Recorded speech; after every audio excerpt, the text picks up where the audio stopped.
My name is Antonio Johnson, 35 years old, and a divorced father of two amazing kids.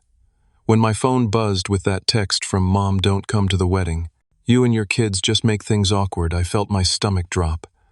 My sister Jessica responded with a laughing emoji, followed by the group chat erupting with mockery. I stayed calm, simply replying, "Then you won't need my card for the venue." They had no idea that my successful real estate company had secured that $50,000 dream venue they wanted. The group chat kept buzzing with laughter, completely unaware of what was about to happen next. Before I tell you how this all unfolded, let me know where you're watching from in the comments. And hit that like and subscribe button if you've ever had to stand up to family who took you for granted.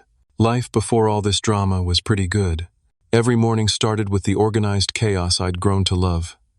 Getting Emma, my 12-year-old daughter, to finish her breakfast while she buried her nose in a book, and convincing Jack, my 10-year-old son, that yes, he absolutely needed to wear matching socks to school. My ex-wife Stephanie had moved across town with her new husband Derek, and while our divorce 3 years ago had been painful, we'd managed to create a stable co-parenting routine. The kids spent weekdays with me and weekends with her, a schedule that worked for everyone. My days at Johnson Development Group were busy but fulfilling. I'd built the company from nothing after college, and now I had an office with floor-to-ceiling windows overlooking downtown. We specialized in revitalizing abandoned properties and had just completed our biggest project, yet converting an old factory into luxury apartments that had sold out before construction even finished. It wasn't just financial success. We were changing the city landscape for the better. My relationship with my mother, Barbara, had always been close, at least when my father was alive. Dad had been the buffer between Mom's more critical nature and the rest of us. He passed away 6 years ago from a heart attack, leaving Mom a widow at 52. For the first few years after his death, we actually grew closer. I'd take her to Sunday dinners, and she'd babysit the kids when Stephanie and I needed a night out. When the divorce happened, she was supportive at first, helping with the kids while I struggled to balance single parenthood with running my business. Things began to change about 2 years ago when she met Harold Wilson at a charity gala. Harold was 60, owned a chain of car dealerships, and had the kind of confident demeanor that bordered on arrogance. Their relationship moved quickly within 6 months. He'd convinced Mom to sell her house of 30 years and move into his mansion in the hills. Our Sunday dinners became less frequent, always with excuses about Harold's busy schedule or trips he was taking her on. My sister Jessica, 32 and unmarried, adapted to these changes much differently than I did. She'd built a career as a social media influencer, posting about fashion and luxury lifestyle. Harold's wealth impressed her, and she quickly aligned herself with him and his circle. Jessica and I used to be close. Despite our different personalities, she was outgoing and social while I was more reserved and focused. But as Harold's influence on Mom grew, Jessica became increasingly distant from me and more critical of my boring family lifestyle. The kids felt the shift in their grandmother's attention. Emma, perceptive as ever, asked me once why Grandma didn't call them as much anymore. Jack, more direct, wanted to know why we couldn't go to Grandma's new house as often as the old one. I tried to explain that adults' lives change, but I could see the confusion and hurt in their eyes. When Mom and Harold announced their engagement 6 months ago, there was a big celebration at Harold's country club. Emma and Jack were invited, but treated as an afterthought, relegated to a kids' table far from the main celebration. Jessica spent the whole event taking photos with Harold's friends and business associates, barely acknowledging her niece and nephew. Still, I was genuinely happy that Mom had found love again, even if I had reservations about Harold. When they started planning the wedding, I offered to help with the venue. Elizabeth Carter owned Lakeside Manor, the most prestigious wedding venue in the state, and she'd been a client of mine. I'd helped save her historic property from developers who wanted to tear it down and build condos. She gave Mom a courtesy tour because of our connection, and Mom fell in love with the place immediately. The only problem was the cost, $50,000 for the deposit alone. Harold, despite his displays of wealth, had hesitated at the price. "I'll put my card down for the deposit, Mom," I'd offered during a rare moment alone. "Consider it my wedding gift to you." The relief and joy on her face had been worth every penny. She'd hugged me tightly, saying, "You're such a good son, Antonio, just like your father." That was the last genuine moment we'd shared before everything fell apart. The text came on a Tuesday morning, just 3 months before the wedding. I was reviewing contracts in my office when my phone lit up with a notification from our family group chat, the one that included Mom, Jessica, and me. "Mom, Antonio, Harold, and I have been talking. We think it's best if you don't bring Emma and Jack to the wedding. The event is going to be very sophisticated, and children just make things awkward. You can come alone." Before I could even process this, Jessica chimed in. "Jessica, oh my God, Mom finally said it. Sorry, bro, no rugrats allowed at the grown-up party." "Mom, it's nothing personal, honey. Harold wants everything perfect, and children are unpredictable." "Jessica, plus Emma's awkward phase isn't very photogenic right now. My Instagram followers expect perfection." I stared at my phone, stunned by both the request and Jessica's cruelty about my daughter. Emma was going through typical pre-teen changes, but to hear her own aunt mock her appearance was infuriating. I took several deep breaths before responding. "Me? Then you won't need my card for the venue. Let me know if you change your mind about the kids. Jessica, don't be dramatic. Harold can pay for it if you're going to be petty." "Mom, Antonio, please don't be difficult. This is my special day." The group chat continued buzzing with messages between Mom and Jessica, laughing about how I was overreacting. I put my phone away and tried to focus on work, but found it impossible. The next morning, I drove to Mom's new house, determined to have this conversation face to face. Harold's mansion sat on 3 acres in the wealthiest part of town. The security guard recognized my car and waved me through the gate. Mom answered the door herself, looking uncomfortable. "I wasn't expecting you," she said, not inviting me in immediately. "We need to talk, Mom," I replied calmly. "About yesterday's messages." She sighed and opened the door wider. "Harold's at work. Come to the kitchen." The house was immaculate, with marble floors and artwork that looked expensive but impersonal. In the gleaming chef's kitchen, Mom poured coffee without asking if I wanted any. "I understand you're upset," she began, not meeting my eyes. "But Harold feels strongly about having an adults-only wedding.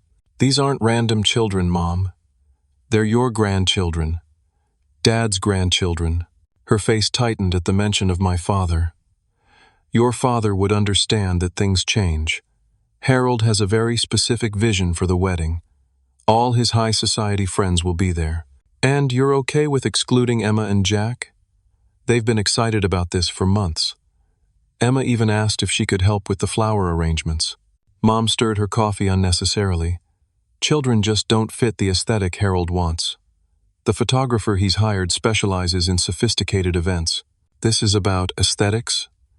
Mom, what's happened to you? Since when do you care more about how things look than how your family feels?"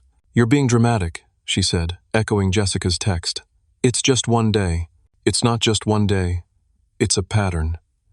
You've been canceling plans with the kids, missing Jack's baseball games, forgetting to call Emma on her birthday until Jessica reminded you."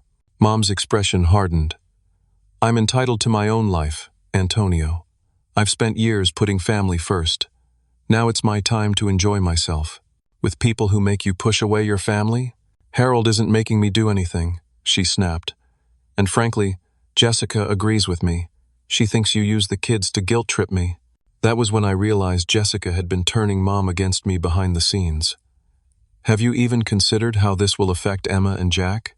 Being told they're not welcome at their grandmother's wedding because they might ruin the photos?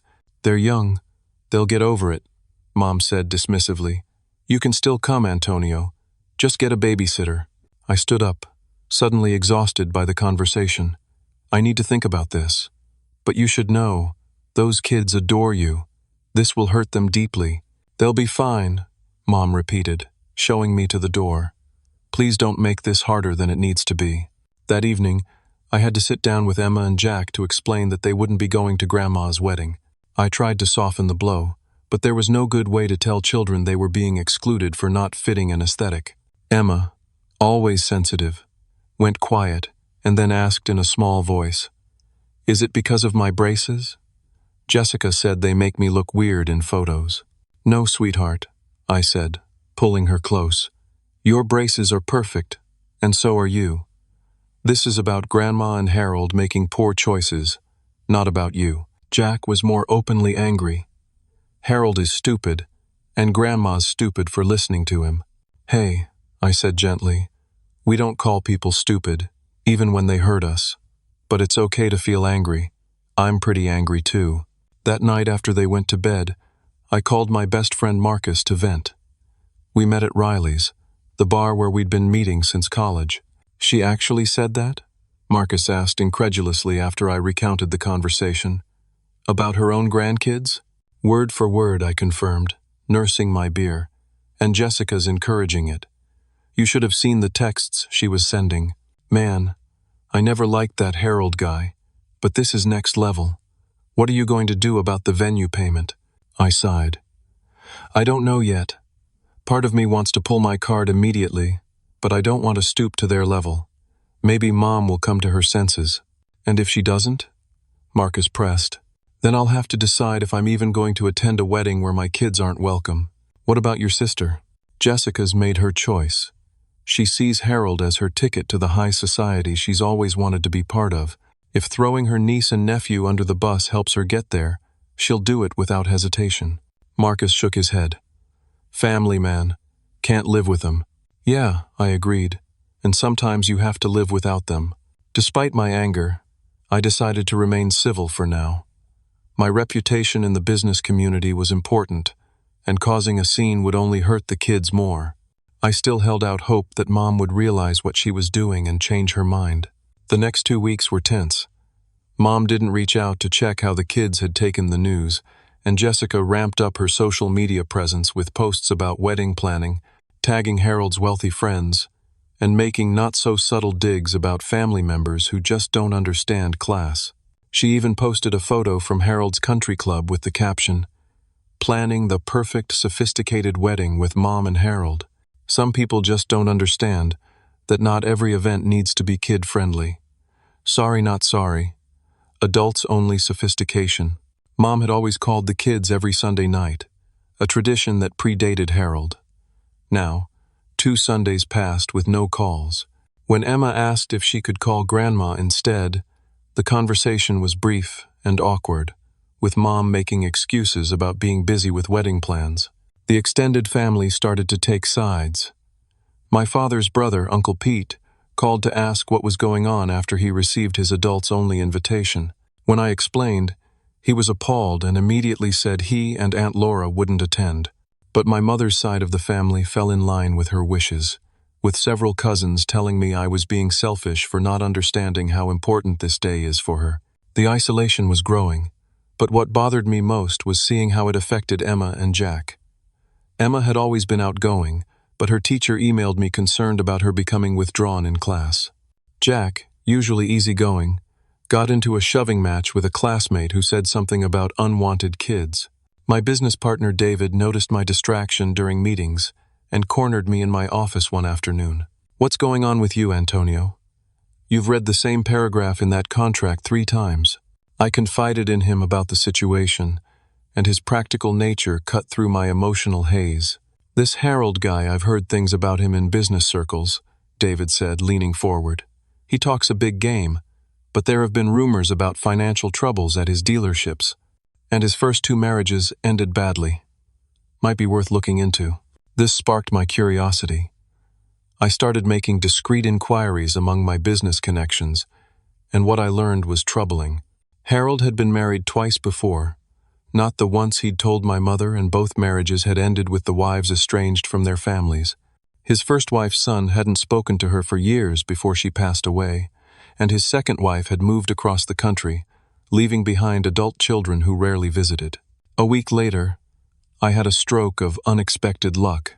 I was having lunch with a potential investor at the Grand Hotel downtown, when I spotted a woman I recognized as Kimberly Wilson Harold's daughter from his first marriage. She was working as a wedding planner, and I'd seen her picture in Mom's house, though Mom had mentioned she and Harold weren't close. After my lunch meeting concluded, I approached her table. "Excuse me, Kimberly? I'm Antonio Johnson. Barbara's son. Her expression shifted from professional politeness to recognition, the son with the kids who aren't invited to the wedding. Word travels fast, I said, trying to keep my tone light. She gestured to the chair across from her. My father makes sure I know exactly who isn't worth including. Please, sit. Over the next 30 minutes, Kimberly shared insights that confirmed my worst fears. Harold had a pattern of isolating new wives from their children, particularly those who had resources the wives might share with their families instead of him. He did it to my mom. Then to Marla, his second wife, Kimberly explained. It starts with complaints about the children, then moves to controlling access, then financial manipulation. By the time they realize what's happening, they've lost both their money and their family connections. Why are you telling me this? I asked. Won't this create problems between you and your father? Kimberly gave a sad smile. We haven't had a relationship in 15 years. I'm only invited to the wedding for appearances. She hesitated. I saw what it did to my mom, losing connection with me and my brother. Your mother seems nice. I'd hate to see history repeat itself. As if the situation wasn't difficult enough, Jessica chose this time to escalate her attacks. She somehow got hold of private text messages I'd sent Mom expressing concern about Harold and shared screenshots in the family group chat, adding her own mocking commentary. Jessica, look what Antonio's been saying about Harold behind everyone's back. So much for being the mature one. She followed this with a stream of messages painting me as jealous of Harold's wealth and success. Mom didn't defend me, instead responding with, Antonio, I'm very disappointed in you. Harold has only been generous with this family. The final straw came when Jessica attended a family barbecue at Uncle Pete's house, one of the few family members still trying to stay neutral. Emma and Jack were there, and Jessica spent the afternoon taking selfies with various family members but pointedly excluding Emma. When Emma finally asked to be in a photo, Jessica loudly said, Sorry, I'm trying to keep my social media aesthetic consistent. Maybe when those braces come off. Emma locked herself in the bathroom, crying. By the time I coaxed her out, Jessica had left, already posting the photos with captions about family time as if Emma and Jack didn't exist. That night, I received an unexpected call from Margaret Maggie Thompson, my mother's best friend since high school.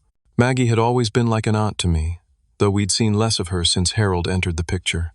Antonio, I've been trying to stay out of this, she began, her voice low as if worried about being overheard. But things aren't right with your mother. Harold has changed her in ways that scare me. What do you mean? She's not allowed to make decisions without checking with him first. He monitors her phone calls, her spending. Last week she wanted to buy a birthday gift for Jack, and Harold told her it was unnecessary since the boy has enough toys. My grip tightened on the phone. Why are you telling me this now, Maggie? Because yesterday she showed me the wedding photo plan Harold's designed. You're barely in any of them, and the kids aren't mentioned at all. When I asked about family photos, she said Harold thinks it's best to focus on the future, not the past. Antonio, I'm worried she's going to regret this, but by then it might be too late. After hanging up, I sat in my home office staring at the wall. The kids were asleep down the hall, but I felt more awake than ever. Something had to change. A month before the wedding, Mom sent a text inviting me to dinner at her house, just adults, she specified. Unnecessarily. Harold thinks we should clear the air before the wedding. I considered declining, but decided this might be my last chance to get through to her. Marcus offered to watch Emma and Jack, and I drove to the mansion with a knot of tension in my stomach. Jessica's car was already in the circular driveway when I arrived. Inside, the formal dining room was set with Harold's expensive china. Mom kissed my cheek stiffly. Harold offered a firm handshake, and Jessica smirked from behind her wineglass. Antonio, good of you to join us, Harold said, taking his seat at the head of the table. Barbara was concerned you might still be upset about our adults-only policy. I'm here for Mom, I replied simply, accepting the glass of water, not wine, that had been set at my place. Throughout the appetizer course, Harold dominated the conversation, talking about his business successes and the important people attending the wedding. Jessica hung on every word, while Mom nodded along, occasionally glancing at me as if checking my reaction. When the main course arrived, Harold finally addressed the elephant in the room. Now, Antonio, about your children. I understand you're disappointed, but surely you can see that a sophisticated event like our wedding isn't an appropriate place for youngsters. The five-star catering, the string quartet, these would be wasted on children. Before I could respond, Jessica jumped in. Plus, Emma's going through that awkward stage. The photographer charges $2,000 an hour. We can't have braces and acne in those shots. I set down my fork carefully. Emma and Jack are well-behaved kids who understand special occasions. They're also family mom's only grandchildren and dad's legacy. Harold waved his hand dismissively. Everyone says their children are well-behaved, and bringing up your father isn't relevant to our wedding day. It is to Mom, I countered, looking directly at her. Or at least it used to be. Mom shifted uncomfortably. Antonio, please. Let's not make this difficult. I'm not the one making this difficult, Mom. I'm just asking why you're okay with excluding your grandchildren from one of the most important days of your life. Harold's expression hardened. I've been very tolerant of your attitude, Antonio. Barbara has explained how challenging you've been since your divorce. Clearly, you're projecting your own failed relationship onto ours. Jessica snickered, and I noticed she was filming the conversation discreetly with her phone on her lap. This wasn't a dinner to clear the air. It was an ambush designed to provoke me for her social media content. I maintained my composure. My concern is for my children, who love their grandmother and are hurt by being excluded. This isn't about me. Oh, please, Jessica interjected. You're just jealous because Mom's finally happy without having to babysit your kids every weekend. Some of us have actual careers and social lives. Speaking of careers, Harold added with a smirk, I heard that development project on the east side is having permit issues. Shame when people get in over their heads in business. The comment caught me off guard. The permit issue was a minor setback that had only been discussed in a private meeting yesterday. Harold must have connections in the city offices who were feeding him information about my business. My business is doing fine, thank you, I said coolly.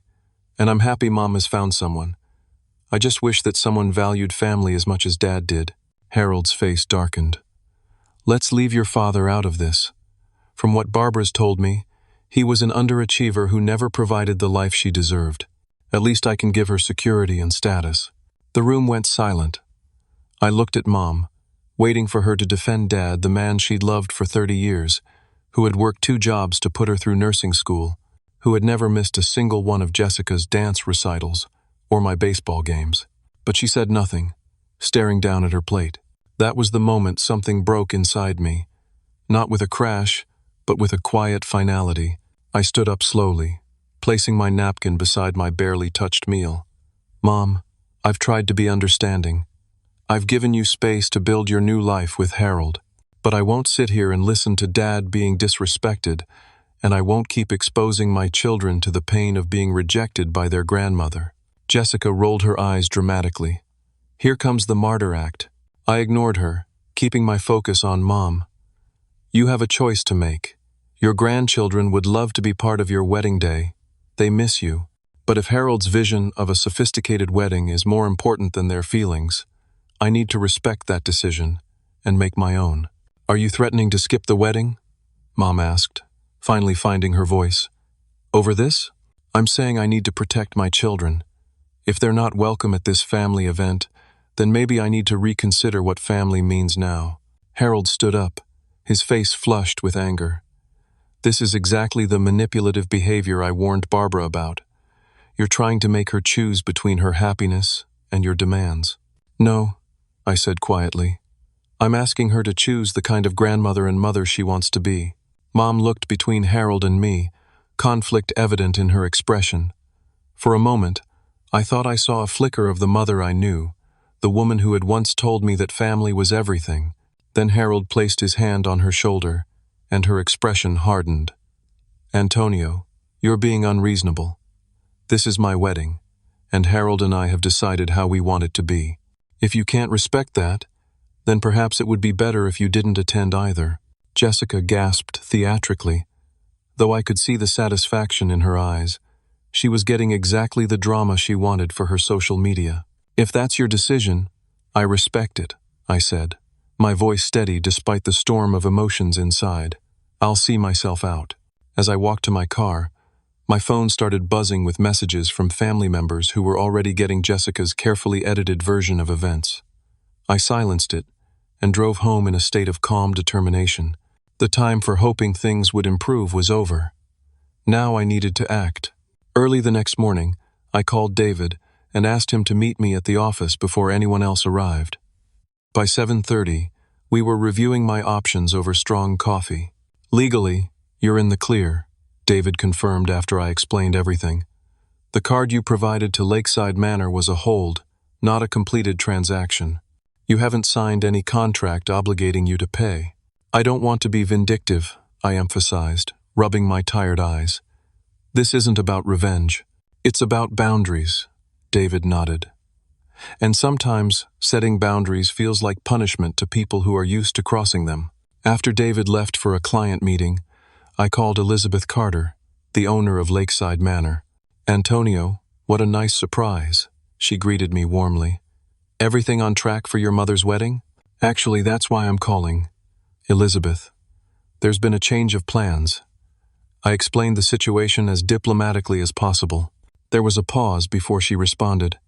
I'm so sorry to hear that, Antonio. After everything you did to help save this place from developers, I can't imagine excluding your children from an event here. I appreciate that. But I need to know what's the status of the payment hold on my card. It's just a hold to secure the date, she confirmed. No charges have been processed yet. The contract states full payment is due 21 days before the event. And that contract is with? With you, actually. Your mother isn't listed as the contracting party since you're the one who provided the financial guarantee. I took a deep breath. Then I need to cancel that hold, Elizabeth. I can't in good conscience pay for an event where my children have been explicitly unwelcome. I understand completely, she said. I'll process that right away. Would you like me to contact your mother, or? No, I'll handle that part. Thank you for understanding. Next, I called my lawyer, Richard Parsons, who had handled my divorce and business contracts. I wanted to ensure I was on solid legal ground. You're well within your rights, Richard assured me after hearing the details. You made no written promise to pay regardless of circumstances, and verbal gift offers can be rescinded, especially when the relationship circumstances have materially changed. And recording the call with my mother? Missouri is a one-party consent state for recordings. As long as you're part of the conversation, you can legally record it without informing the other parties. That afternoon, I received a text from Kimberly Wilson asking to meet for coffee. At a quiet corner table in a cafe downtown, she slid a folder across to me. Wedding planning documents, she explained. Guest list, vendor contacts, payment schedules. Mom asked me to help coordinate since I'm in the industry, but Harold took over most decisions. I raised an eyebrow. Should you be showing me this? Probably not, she admitted. But you should know they're planning to announce their engagement to Harold's business partners as if it's breaking news at the wedding. He's using it as a business networking event more than a family celebration. That doesn't surprise me, I sighed. There's more, Kimberly said hesitantly. My father isn't as wealthy as he appears. The dealerships are overleveraged, and he's been seeking investors. Your mother's retirement savings have already been consolidated into his accounts. This confirmed what I'd suspected, but hadn't been able to prove. Thank you for telling me this. I know it can't be easy. I watched him destroy my mother, Kimberly said simply. She died alone because he convinced her we didn't really love her. I can't stop their wedding, but maybe I can help prevent history from repeating completely. That night, after putting the kids to bed, I sat down with Marcus on my back deck, nursing a bourbon and staring at the stars. Are you sure about this? He asked. It's a big move. I'm sure, I replied. This isn't just about the wedding anymore. It's about showing my kids that we don't let people treat us as disposable, even family.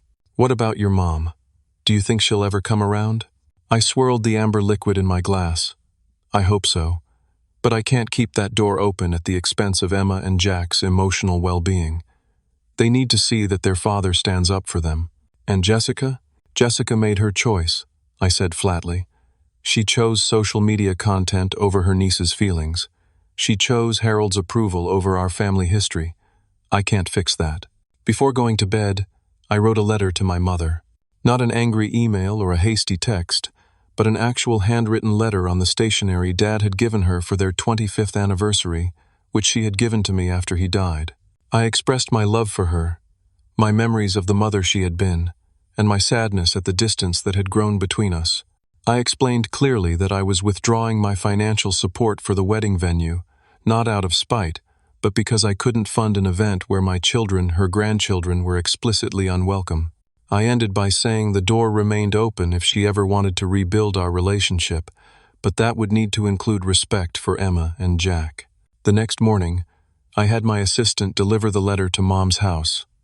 By that evening, I had my response, not a thoughtful letter, but a flurry of angry texts. Mom, how dare you threaten to pull the venue payment? Harold says this is financial manipulation. Jessica, way to ruin Mom's wedding, you selfish jerk. Harold says he can easily pay for it anyway, so your little power play failed. Mom, I expected better from you, Antonio. Harold is very disappointed. I didn't respond to any of them. Instead, I called Mom directly, with the call recording function activated as advised by my lawyer. Mom, I wanted to talk directly instead of texting. I began when she answered. There's nothing to discuss, Antonio. You're being childish and vindictive. I'm sorry you see it that way. But I can't pay for an event that actively excludes my children. That's not vindictive, it's being a parent. Harold says he'll cover the cost, she said defiantly. We don't need your money. That's fine, I replied calmly. I just wanted to be clear about my decision before I contact Elizabeth at Lakeside Manor to remove my card. You've changed, Antonio, she said, her voice suddenly sad. Your father would be so disappointed. That barb was designed to hurt, and it did. But I remained steady. Dad taught me that family comes first, all family, including children. I'm just following his example. After she hung up, I sat motionless for several minutes, absorbing the finality of what was happening. Then I called Elizabeth at Lakeside Manor and officially requested the hold on my card be removed. 3 days before the wedding, I officially instructed Elizabeth to remove my payment card from their system. She processed the request immediately, sending me a confirmation email that the hold had been released. As expected, the venue's automated system sent a notification to the email address listed for the event. My mother's informing her that the payment method was no longer valid and that full payment would be required within 24 hours to maintain the reservation. The explosion was immediate and spectacular. My phone began ringing within minutes of the notification being sent. First Mom, then Jessica, then Harold himself. I let them all go to voicemail, listening to the messages later. Mom, Antonio, what have you done?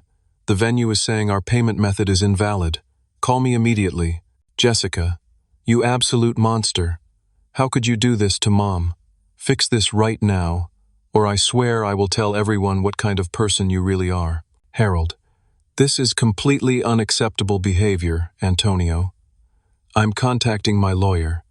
You made a commitment, and you will honor it. The texts were even more frantic, coming in rapid succession throughout the afternoon. I maintained radio silence, which only escalated their panic. By evening, the tone had shifted from anger to desperation. Mom, please, Antonio. Lakeside Manor says they'll release our date if we don't pay by tomorrow. All the invitations have been sent. Please call me.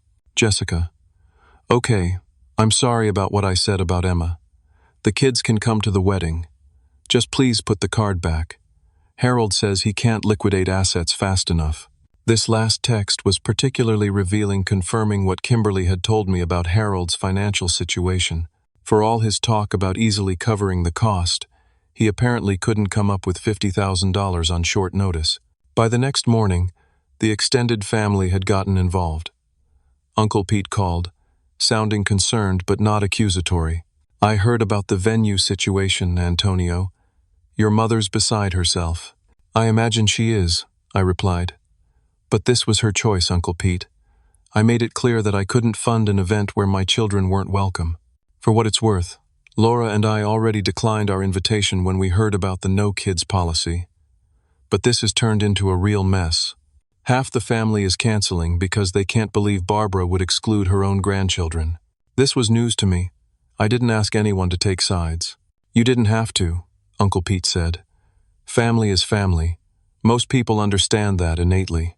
The situation reached its climax that afternoon when Jessica showed up unannounced at my office. My assistant tried to intercept her, but she pushed past, bursting into my meeting with a potential investor. You need to fix this right now, she demanded, her carefully curated social media persona nowhere to be seen. Her eyes were red from crying, her designer outfit wrinkled. I apologized to my client and stepped out with Jessica. This isn't the place for this conversation. There is no place, she shouted. You won't answer your phone. The venue is going to be released in, she checked her watch.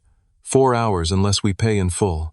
Mom is having a breakdown, and Harold is threatening to call off the wedding entirely. I'm sorry to hear that, I said sincerely. But as I explained in my letter to Mom, I can't financially support an event where my children are explicitly unwelcome. Fine, they can come. Emma and Jack can be in the wedding party if that's what you want. Just please, fix this. For the first time, I saw genuine desperation in Jessica's eyes. This isn't a negotiation tactic, Jessica. This is about the consistent way you and Mom have treated Emma and Jack over the past months. One last-minute invitation doesn't fix that. What do you want then? An apology? Fine, I'm sorry. Is that what you need to hear? I shook my head. What I needed was for my mother and sister to treat my children with love and respect from the beginning. Not because it secured a venue, but because they're family. Jessica's desperation turned back to anger. You think you're so perfect, don't you? The good son, the devoted father. But you're just using your kids as pawns to punish Mom for moving on with her life. Is that really what you think this is about? I asked quietly. I think this is about you not being the center of attention anymore, she spat. Ever since Harold came into the picture, Mom has someone else to rely on besides just you. I realized then how differently Jessica and I had experienced our family dynamics. Where I saw Harold isolating Mom from her family, Jessica saw him giving Mom independence from her children's needs. I'm not going to change my mind, Jessica. I'm taking Emma and Jack away for the weekend, leaving tomorrow morning. If you and Mom want to rebuild our relationship after the wedding, I'm open to that conversation, but not today. Jessica stormed out of my office, nearly knocking over my assistant in her rage. I apologized to my investor, who was surprisingly understanding. Family drama, he said with a knowing nod.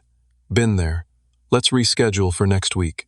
That evening, I told Emma and Jack we were taking an impromptu trip to Ocean Haven Resort, a beachfront hotel a few hours away. I didn't mention the wedding or the drama, just framed it as a fun weekend getaway.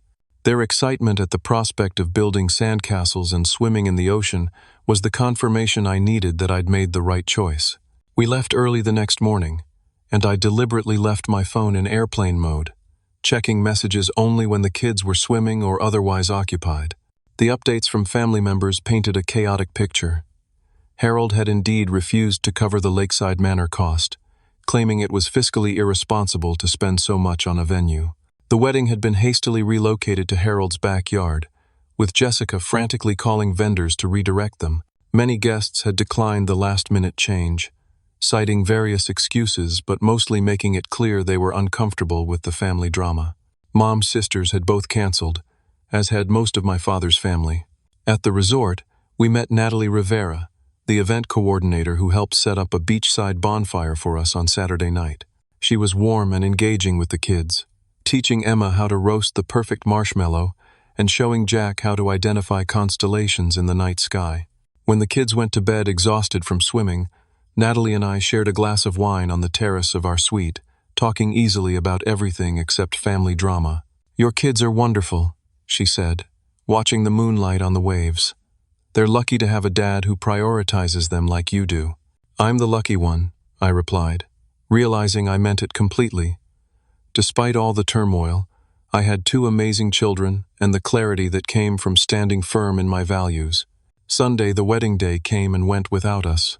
According to Uncle Pete, who texted me a brief update, the ceremony had been short and sparsely attended, with Harold looking irritated throughout and Mom appearing shell-shocked. Jessica had been conspicuously absent from social media, posting nothing about the wedding she'd been documenting obsessively for months. As we drove home on Monday, I felt a weight had lifted. I hadn't caused the outcome. I'd simply refused to participate in my own family's mistreatment. Whatever happened next would be up to Mom and Jessica. In the month following the wedding, our little family found a new rhythm. Emma joined an art class where her creative talents flourished, while Jack discovered a passion for soccer that had him practicing in our backyard every evening. I made a point of being home for dinner every night, creating new traditions like Waffle Wednesday and movie marathon Sundays that gave us all something to look forward to. We also started family therapy sessions with Dr. Rachel Winters, who specialized in helping children navigate complex family dynamics. Emma gradually became more confident, even posting a smiling photo with her braces on her private social media account. Jack's anger issues at school subsided as he learned healthier ways to express his feelings. The business continued to thrive, with the permit issue Harold had mentioned resolving itself without issue. David and I secured the investor who had witnessed Jessica's outburst, ironically because he was impressed with how calmly I'd handled the situation. Anyone who can maintain composure during family chaos can definitely manage a complex development project, he'd said when signing the contract. Marcus remained a steadfast presence, joining us for dinner once a week and taking the kids fishing on occasional Saturdays to give me some personal time. It was during one of these quiet Saturdays that I received the call I'd been half expecting, half dreading. "Antonio?" My mother's voice sounded smaller than I remembered. "Do you have a few minutes to talk?" We arranged to meet at a neutral location, a coffee shop downtown, the following day. When I arrived, I almost didn't recognize her. The carefully maintained appearance she'd adopted since meeting Harold was gone, replaced by a simpler look that reminded me of the mother I'd grown up with. "Thank you for coming," she said, hands wrapped tightly around her coffee cup. "I wasn't sure you would." I said the door was open. I reminded her gently. "I meant it." She nodded, tears forming. "I don't know where to begin. To say I'm sorry seems inadequate for what I've done." "What happened after the wedding, Mom?" I asked, not unkindly. She took a shaky breath. "The wedding was not what I expected. So many people didn't come. The backyard setup was nothing like what I'd dreamed of. Harold was angry the entire time, blaming me for not controlling you better." She dabbed at her eyes with a napkin. "Afterward, things got worse. He was monitoring all my spending, questioning every phone call. He even suggested I change my will to favor him over you and Jessica. That's when I started to see clearly what was happening." "And Jessica?" I prompted. "She and Harold had a falling out the day after the wedding. He accused her of using his connections for her social media without contributing anything of value. She moved out of the guest house last week." I absorbed this information quietly, not surprised but still saddened. "The thing is," Mom continued, her voice breaking, "I miss my grandchildren so much. I realize now what I was throwing away. Those Sunday calls with Emma and Jack were the highlight of my week, and I just gave them up because Harold thought they were a distraction." "They miss you too," I acknowledged. "They ask about you." Hope flickered across her face. "Do you think, would it be possible for me to see them sometime? I understand if you need time or if you want to be present during any visits. I would respect whatever boundaries you set." The fact that she used the word boundaries told me she'd been doing some reflection. "We could start with a short visit, maybe ice cream this weekend. I would need to be there, and I'd need to talk with them first to make sure they're comfortable." "Of course," she agreed quickly. "Anything. I just want a chance to be their grandmother again, to be your mother again. It's going to take time, Mom. Trust isn't rebuilt overnight." "I know," she nodded. "I'm seeing a therapist now, trying to understand how I let this happen, how I became someone who would hurt her family for a man's approval." As we parted, she hugged me tightly. "Your father would be so proud of you, Antonio. The way you protected your children, that's exactly what he would have done." This simple acknowledgement of my father's memory meant more than any elaborate apology could have. Jessica's journey back was more complicated. Her first attempt at contact was a text that read simply, "You were right about Harold. I'm sorry." 2 weeks later, She asked if she could come over to apologize to Emma and Jack in person. I agreed, but made it clear that if she upset them in any way, the visit would end immediately. To my surprise, she arrived without makeup, dressed simply, and bearing thoughtful gifts, an art set for Emma, and a signed soccer ball for Jack from the local professional team. Her apology was genuine, acknowledging specifically how her words and actions had hurt them. "I got caught up in trying to be someone I'm not," she admitted, as the kids showed her their rooms. "I forgot what actually matters. I hope someday you guys can forgive your Aunt Jessica." Emma, always the more forgiving of the two, gave her a tentative hug. Jack took longer to warm up, but by the end of the visit, he was showing her his soccer moves in the backyard. As for Jessica's social media career, it had taken a significant hit when several followers pieced together the wedding drama from her conspicuous silence. She'd lost a major sponsorship deal, but told me later it was probably for the best. "I'm going back to school," she announced during a coffee meetup 6 months after the wedding, "to finish my psychology degree. I think I want to help people for real, not just pretend to on Instagram." The business continued to flourish, with our East Side Development Project winning a Community Impact Award. David and I expanded the company, hiring 2 new project managers to handle the increased workload. Elizabeth from Lakeside Manor referred several high-profile clients our way, appreciative of how professionally I'd handled a difficult situation. My relationship with Natalie developed slowly and naturally. After our weekend at the resort, we began meeting for coffee, then dinners, then family outings with the kids. She understood my caution about introducing someone new into Emma and Jack's lives, and never pushed for more than I was ready to give. 6 months in, when Jack casually referred to her as part of our family, I realized how seamlessly she had integrated into our lives. 1 year after the wedding that wasn't, we held a family barbecue in my backyard. Mom was there, more like her old self than she had been in years. Jessica brought her new boyfriend, a kindergarten teacher with no social media accounts, who looked at her like she hung the moon. Uncle Pete and Aunt Laura came with their children and grandchildren, Marcus and David with their families. And Natalie, now officially my girlfriend, coordinating games for all the kids. As I watched this gathering messy, noisy, completely unsophisticated, and absolutely perfect, I reflected on everything we'd been through and the lessons I'd learned. First, standing up for yourself and your children isn't selfish, it's necessary. Sometimes the hardest boundaries to set are with the people we love most. Second, true family is defined by how people treat each other in difficult moments, not by blood relations or social appearances. The people who stand by you when it would be easier to walk away, those are your real family. Third, allowing yourself to be vulnerable again after betrayal takes courage, but the alternative, closing yourself off from new connections like the one I'd found with Natalie, is a far greater risk. And finally, the peace that comes from living according to your values is worth any temporary discomfort or conflict. My children were growing up seeing that their father would always put them first, that difficult emotions could be processed healthily, and that forgiveness was possible without forgetting the lessons learned. That night, after everyone had gone home and the kids were in bed, I sat on the back porch with Natalie, our hands intertwined as we looked at the stars. "You know," she said thoughtfully, "when you first told me the whole wedding story, I couldn't believe anyone would treat their family that way. But seeing everyone together today, how far you've all come, it's pretty remarkable." It wasn't easy, I admitted. There were times I wanted to just wash my hands of all of it. But you didn't. You left the door open for reconciliation, even while standing firm. That's real strength. She was right. The easiest path would have been cutting ties completely.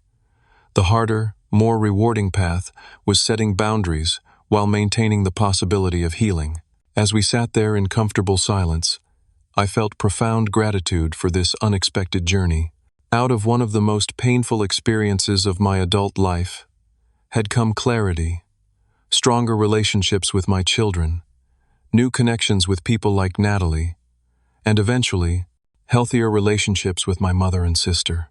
Sometimes the families we build from the ashes of disappointment are stronger than those we're born into. And sometimes, if we're lucky, they can become one and the same. Have you ever had to stand up to family who took you for granted? How did you balance setting boundaries with keeping the door open for reconciliation? Share your experience in the comments below. And if this story resonated with you, please hit that like button and subscribe to hear more real-life stories about family, forgiveness, and finding your way through difficult relationships. Thank you for listening to my story, and remember, sometimes the hardest choices lead to the most beautiful outcomes.